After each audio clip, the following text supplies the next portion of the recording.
Côte d'Ivoire, Abidjan Plateau, le mercredi 5 janvier 2025, s'est tenue l'ouverture de l'atelier national sur l'appropriation et le suivi de la mise en œuvre des accords de coopération commerciale.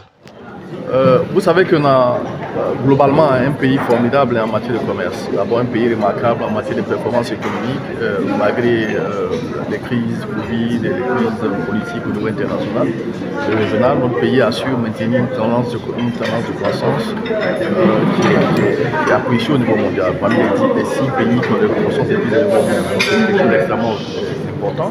Mais cela aussi s'est traduit au niveau du commerce par une performance remarquable. C'est vrai, nous avons eu à cause de la Covid une balance commerciale négative il y a 2 ans, mais le pays est remonté très vite et nous avons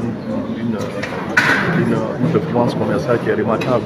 D'abord au niveau des ventes, de nos exportations qui sont en train de devenir de plus en plus industrialisées, les produits industriels que nous prenons de plus en plus à l'extérieur, notamment le cacao transformé, notamment le cajou transformé. Et les marchés qui sont nos marchés, les marchés traditionnels, les marchés sur lesquels nous sommes les plus performants, c'est les marchés européens, autour de 40%, le marché africain, autour de 25%. Les marchés importants pour notre pays qui nous permettent d'avoir de la croissance et de faire en sorte que notre secteur puisse évoluer positivement.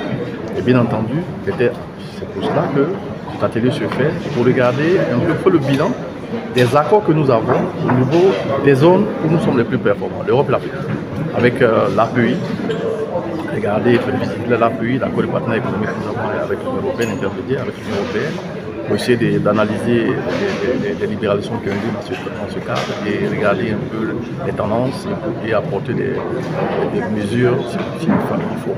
Au niveau africain, nous avons nous avons aussi l'accord avec l'UEMOA et la CEDEAO. Et comme j'ai indiqué, plus de 90% de l'échange au niveau africain se font avec la CEDEAO.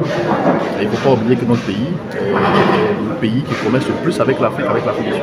Donc nous sommes un pays content, non seulement en Europe, mais en Afrique. Il était bon que nous fassions ce bilan pour que les acteurs comprennent les enjeux au niveau de ces marchés et que nous puissions nous maintenir sur ces marchés parce qu'il y a beaucoup plus de risques, il y a des changements qui sont en cours et nous devons nous maintenir et les acteurs doivent les comprendre et prendre des mesures qu'il faut, notamment au niveau du gouvernement, mais aussi au niveau des acteurs du secteur privé, pour que nous puissions aller ensemble.